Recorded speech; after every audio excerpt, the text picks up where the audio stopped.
Two step-siblings promise to get over their past, but the moment they are given some time alone, they don't waste a second seducing each other and are about to commit the deed. However, we will get back to this later. In a weird turn of events, two former lovers become step-siblings as Yume's mother and Mizuto's father marry each other, though their parents never know about their children's relationship.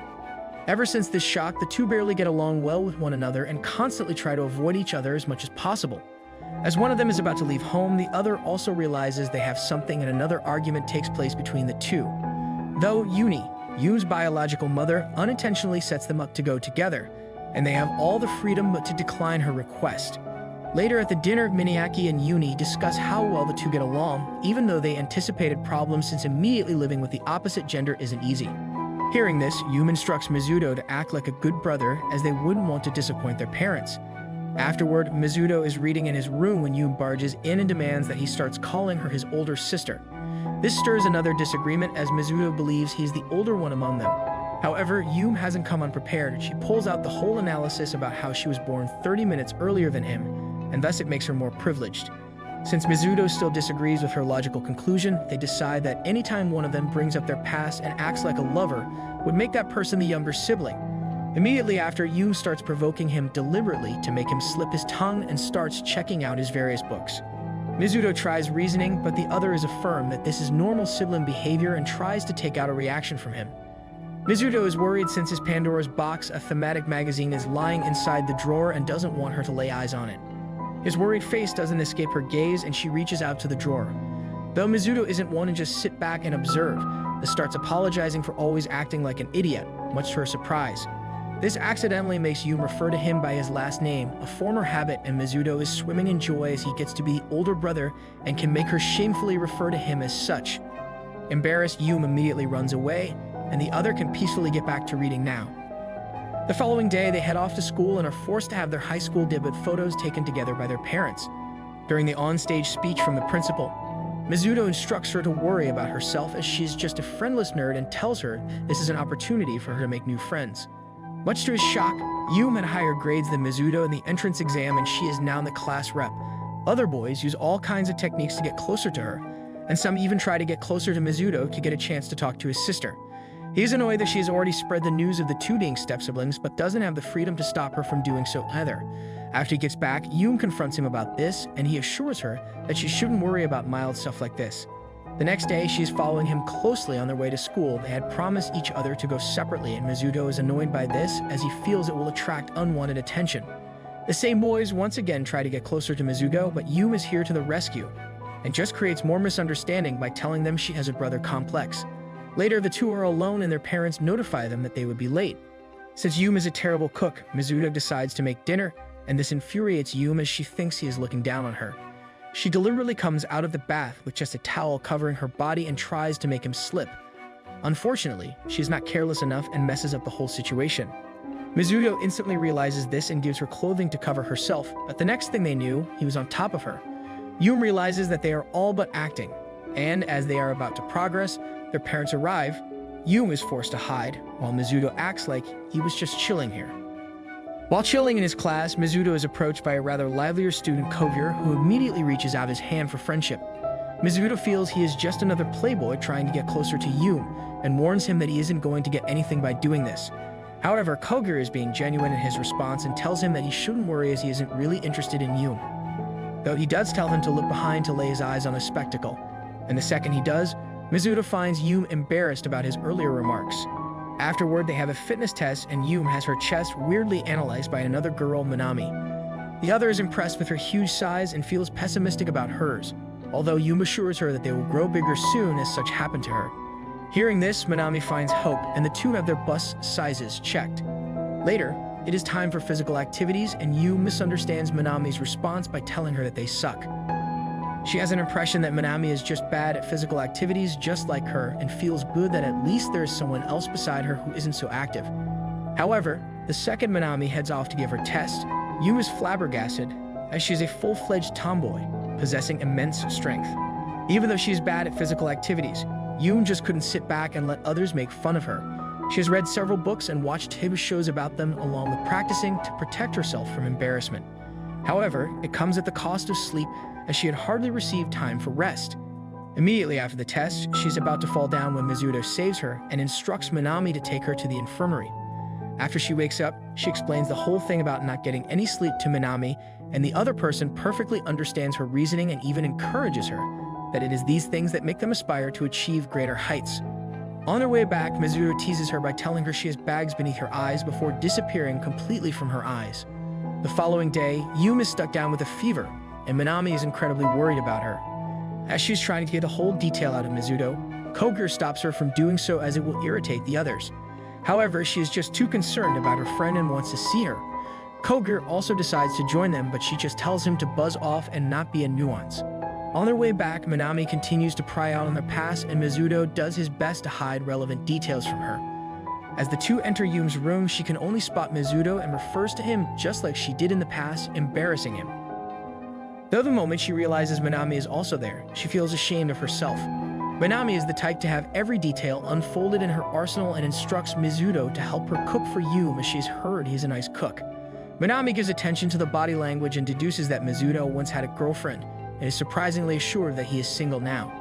She inquires whether he would need Yum's permission to bring a girl over, and he responds that he isn't planning on getting mingled with anyone anytime soon, although he's impressed with her awareness.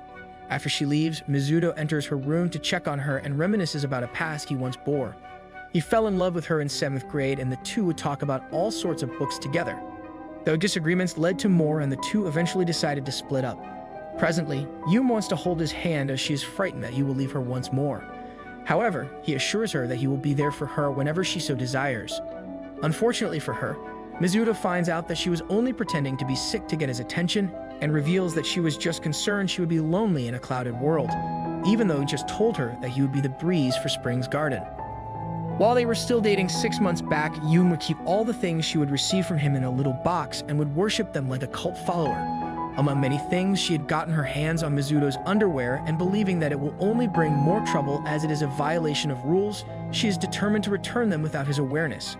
However, as she is about to enter his room, the other opens his door and both of them find their private items in each other's hands. Since they have stuff to explain, both sit in the living room to discuss how they got their hands on these items. Yum explains how she would keep around his things as a habit, and that she accidentally got her hands on his underwear recently. Hearing this, Mizuto blushes, indicating that he is happy about this. Mizuto explains that she left her bra out in the open, and he had to hide from his dad, so it found its way into his hands. Yum makes the exact same excuse, and even though the others hardly believe it, he decides to accept it and move along. The two decide that whoever violates another rule again will get a demand and can ask for anything as long as it doesn't infringe upon social norms. On her way to school, Yum is astonished to spot Mizuto at a cafe with a girl and is enraged that he has so quickly moved on. As she gets back from school, she finds 2 pairs of shoes and is convinced that he has brought the girl over to his house. Admitting this isn't easy for her, as it took a whole 6 months to see his house. She takes pictures of it as proof and uses her demand to make him go outside. Thinking that he has already left, she immediately heads over to his room to check up on the girl, but is shocked to find Mizuto still in there. She quickly gets back to check the shoes and doesn't find them anywhere. Mizuto tries hiding the fact by excusing that it would be some sort of paranormal activity and letting her ponder by herself. Yum still isn't convinced that everything happened for real and believes that she may be mistaken. On the other hand, Mizuto reveals that it was Minami who had been praying for him in a wig and wanted to marry him just so she could spend much time together with Yum. To solve this whole situation about her, he contacts Kogure, Minami's childhood friend, and the other explains how obsessive she is. Kogure does his best to scare him off and admits that there is a way to stop her from getting too mixed up with him. Afterward, Mizuto uses his demand and confesses to Yum to go out with him on a date. As a punishment for her violating a rule earlier, Mizuto demands that his stepsister spends the next day on a date with him. With no choice in hand, Yum agrees to it and gets ready on time to meet up with him outside the house. However, the moment she lays her eyes on him, her thoughts are bewildered as she finds him quite handsome. As they spend time together, acting close and all, Kogure and Minami spy on them, though the former has already informed Mizuto that he will be there. Their plan is to make Minami give up on Yum, as she will realize that Yum loves her brother more than anything. Still, Mizuto isn't sure whether everything will work out, as the entire thing is a hassle to go through. At the aquarium, he suddenly grabs her by her shoulder as planned, freaking the other one out. Though Yum quickly regains her composure and assures him that she can do well by herself. Minami witnesses all this and is quite jealous, but she still doesn't believe they love each other and has her suspicions. Afterward, the two split up as Mizuto headed to the bathroom, while Yoon went outside to get some fresh air. Kogure assures Mizuto that they were acting like a perfect couple, while he himself felt that he ruined the entire setup. On the other hand, Yoon is lost and doesn't have the guts to call her brother to tell him that. Fortunately, the other contacts her and surprisingly doesn't make fun of her when she admits to being lost. The exact situation once happened when they were younger and went on their first date. After nearly crying over being separated from him at a festival, the other finally finds her and promises her that he will be there for her whenever things get difficult for her. She isn't even finished reminiscing about the past when Mizuto finds her and humorously mocks her for having no sense of direction. Once they are done with their date, the two split up on their way home and Minami approaches Mizuto to apologize for sneaking inside his home. The other is ashamed for prying into her private life, but also resolves to marry him someday as she feels a rival just makes things interesting. Upon entering the home, Yoon punishes him for the underwear incident and forces him to try out different poses for a photographic session as she finds him too attractive. Since Mizuto allowed her to desire whatever she wanted, she subjugates him to hugging her from behind, reliving the old time. Mother's Day is here and Yoon feels that they should buy their mom some gifts. Mizuto doesn't feel like going with her and tells her he will buy something another day since it is such a hassle to go outside. However, the other feels that they should make some impression and make their mother believe that they get along well. Since Mizuto keeps declining her requests, she gets prepared enough to make him awe at her beauty. As a punishment for violating this rule, Mizuto has to go together with her, and the two get into another weird situation on the train. Though they handle it calmly and bring a bouquet to surprise their mom, amazed, she quickly runs to her room to show the present to her husband. Afterward, Mizuto decides to pray for her mother who died when he was younger at the shrine, and Yoon disrupts his peaceful time. Since their parents are newlywed, the two feel they should spend some time together while the step-siblings go out for a night. Since they are cheap on budget, Mizuto decides to check up on a love hotel, but the budget is like a giant tree compared to the seeds they carry. The two eventually settle for spending a night at Kogure's and Minami's place. After the 4 meetups, Yoon realizes that Minami is more focused on talking to her brother even though she's her friend. Kogure immediately notices this and instructs the other to talk to Yoon. The siblings are astonished to find they are such close neighbors, yet they don't get along too well with one another. Mizuto is curious to know, but he feels he shouldn't pry into other people's lives. However, Kogure doesn't feel ashamed of any type of question and immediately inquires whether Mizuto has seen Yoon naked. Even though the other doesn't answer anything, he intentionally pranks him by teasing both siblings, and madness is unleashed on the other side of the thin wall. To get his revenge, Mizuto decides to read his personal diaries and reveals that Kogure has secret feelings for Minami, embarrassing and enraging the other. Later on, the four head out for dinner, where Minami pranks the two by spreading misinformation and deliberately making them mix up all the soda. This doesn't go too well with Yoon, but what can she do now? The four continuously provoke each other while enjoying the long night. After Kogure goes to sleep, Mizuto decides to stare at the floating crystal up in the dark starry sky from the balcony. Surprisingly, Yoon is also out, and the two discuss whether their destiny is to remain stuck as step-siblings. Mizuto believes that unless their parents unexpectedly decide to go their separate ways, the two are destined to be so. The first time Mizuto really caught Yoon's attention was during their mid-exam earlier in their life.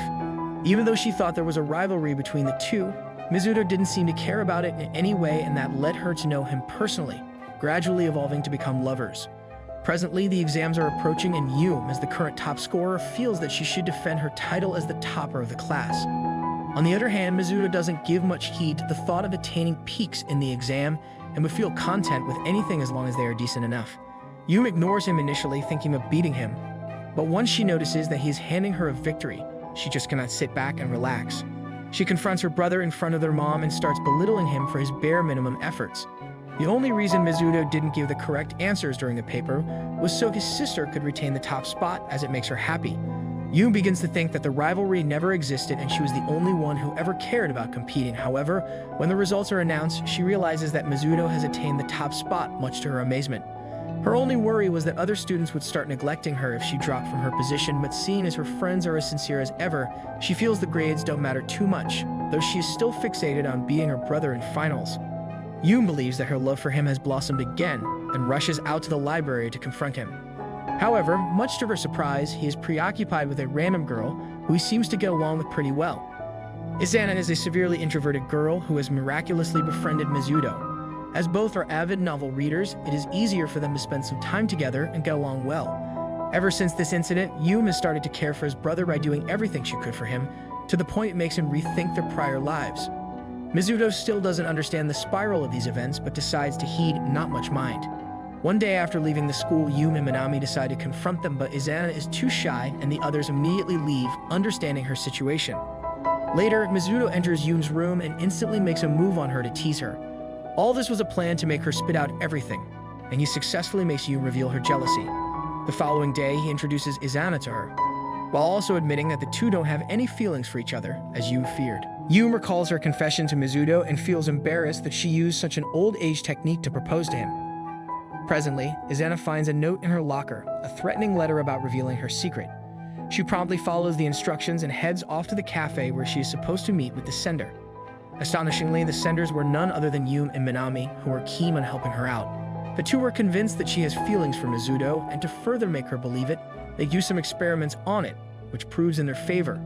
Izana doesn't feel like she is the right person for him and worries that their friendship will only suffer. However, the other two continuously encourage her.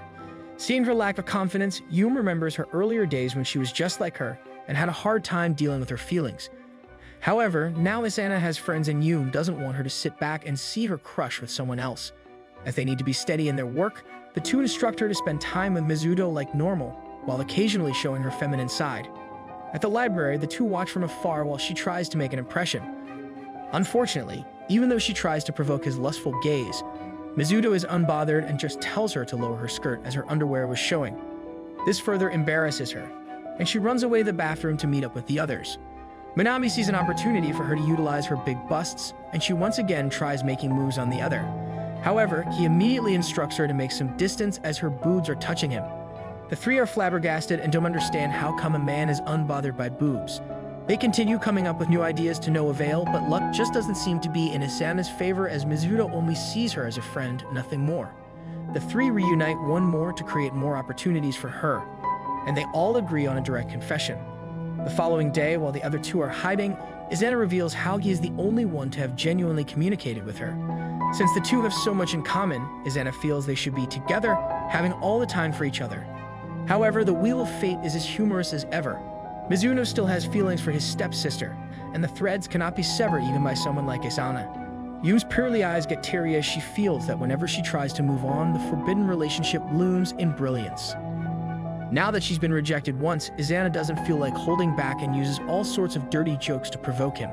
Mizuto warns her that he would go as far as to break their friendship is the only way to protect oneself from her lustful eyes. Izana is interested in seeing his book collection, and Mizuto agrees to invite her to his home. The following day, she meets up with Yume and Minami, who are once again eager to help her make an impression by using their collective fashion sense.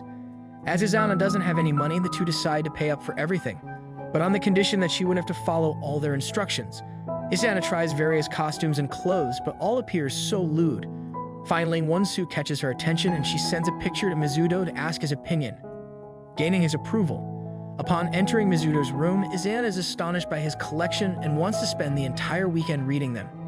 Yume notices that she is being way too casual with her brother and questions it. However, Mizuto has no problem with his friend doing whatever she wants. After a while, Izana gets tired and asks Mizuto to rub her shoulders, excusing that her shoulders get stiff from carrying these huge bunkers. After she asks him to put on socks for her, Yume is infuriated and demands to know their relationship as she feels they are more than just friends. She gets an opportunity as she walks Izana to the bathroom and asks her about her feelings outside. Izana feels that she mayhaps like him more as a friend since she would be jealous if he got another friend. Regardless, her feelings aren't exactly clear. After getting back, Yume instructs Mizuto to treat him the same way and he tiresomely agrees. Just then, Izana gets into trouble as she's bombarded with questions from their parents and she doesn't have any idea how to handle these situations. After spending the entire day in his room, Izana leaves just before sunset. On their way, Mizuto can't help but wonder whether he would be close with Yume had they never dated.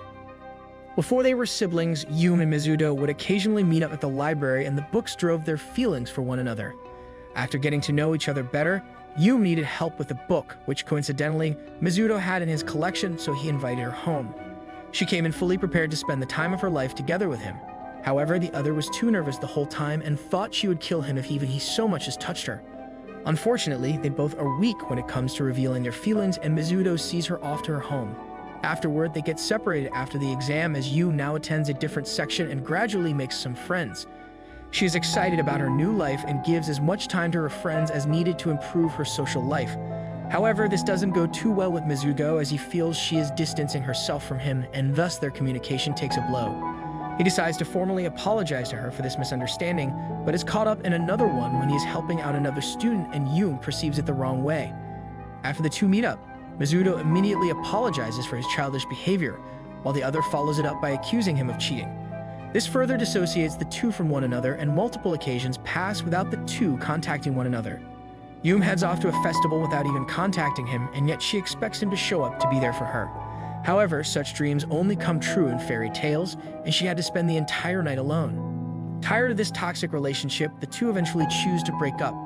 Presently, the two reveal how they were really feeling when Mizuto invited Yoon to her room the first time, and their regrets take the shape of mountains. Yoon and Mizuto are alone at home once more as their parents are caught up in the rain. In the midst of the night, Yoon spots a cockroach in her room and immediately rushes to Mizuto's room to seek help. The others use pesticides to get rid of it, but Yoon still doesn't feel like going back to her room as she feels more comfortable here. Mizuto has no choice but to spend the rest of the night together in the same bed with her, and wonders whether he still has some lingering feelings for her, though he quickly throws them afar. In the morning, the parents get back and tease them for almost acting like a couple in their rough patch. They instruct Yoon to head off to the market to buy a swimsuit for herself and Mizuto, as they are planning on visiting their father's village, where there is nothing but water to enjoy. At the mall, Yoon is unsure about her suit and asks Mizuto for his assistance. In the bizarre turn of events, she reveals her swimsuit to him, right then and there, making him question whether he should be passing an opinion over this. On their way back, they pass through the same alley where they shared their first kiss, but this time Mizuto is in control of his feelings. Afterward, they have a movie night with Asana, and Yoon is infuriated that she is so open with Mizuto. What happened to shame? Once they are done watching the movie, Asana is interested in hearing Mizuto's opinion and only cares about it when he mentions a fetish. The other is feeling sleepy, and Asana urges him to rest in her lap. This doesn't go down too well with Yoon, and the two start a competition, with her winning it as the other subconsciously chooses her lap. After Asana leaves, Yoon is enticed to kiss him, but holds back as she feels she should move on. Later, Yumi wants to know her son better, and asks her daughter about his relationship with Asana as she continues coming over. Yoon doesn't reveal much and just informs her that the two quite love each other. Her mom urges her to find a partner for herself too, but Yoon doesn't feel like competing with him. The promised day is here, and they all head to meet with their relatives. Everyone welcomes the newlywed couple and the step-siblings, and Yoon is impressed at how energetic Mizuto's second cousin, Madoka, is. As they are getting ready to dive in, Madoka feels as though there are hidden feelings of Yoon for her stepbrother, and informs her that ever since his childhood, Mizuto had avoided most people. Yoon is surprised when Mizuto leaves without even leaping into the water to freshen his body and mind. Later at night, he is busy reading a certain book when she approaches him and inquires about it. He reveals that it is a biography of his great-grandfather and covers his life as a prisoner of war and the hardships he faced. Shortly after, Mizuto decides to leave as he believes this book has shaped his entire personality and wants her to know, giving Yoon enough time to read it for herself. After she is finished reading it, she is overcome with emotions and a liquefied crystal drops out of her ivory eyes. She has a better understanding of him and concludes that Mizuto had feelings for Madoka, as he revealed his first love to laugh. The following morning, she reaches out to Madoka, and the other immediately realizes she has feelings for him. After explaining what love is, she sets them up in a room where Yoon reveals her imprisoned emotions, and both deduce that they are in a cage of feelings for each other. Yoon confronts him about his first love again, and he gives her a sign that she herself was his first love. The firework festival is about to begin, and everyone is excited to attend it. Yoon is charmful in her yukata, prompting Mizuto to take some pictures of her. During the festival, they partake in various challenges while also getting into arguments. Nonetheless, the fun is there for the two until they meet up with everyone and Mizuto vanishes. Madoka tells Yoon that he always disappears at this exact moment, and the other immediately has an idea of where his favorite spot is. On the other hand, Mizuto has some free time on his hands, and he ponders how his whole life had been nothing but fictitious until the point when he read the book of his great-grandfather. Prior to that experience, he always felt hollow and didn't understand why people would encourage him to get stronger and live longer. However, that book changed his life, blossomed so many ideas inside his tiny head, and made him realize the life one is given. The solitary reflection combined with the rustling of the trees fills his heart with emotions. But before he could unleash them, Yoon finds him and reveals how their first kiss went. She is surprised to know that, as careless as he seems, he even bothered to remember the date of their first kiss, and vows to win his heart over. As the fireworks are done, Mizuto finds her lips chewing on his in a rushed moment as Yuma admits to still having a slot for him in her heart. After their vacations are over, Mizuto introduces Izana to Kogure, who feels disappointed as she is acting too casual with him. On the other hand, he now has no feelings for anyone but one person, his stepsister, Yu. While some time may have passed, their love is as bright as the 14th sprout.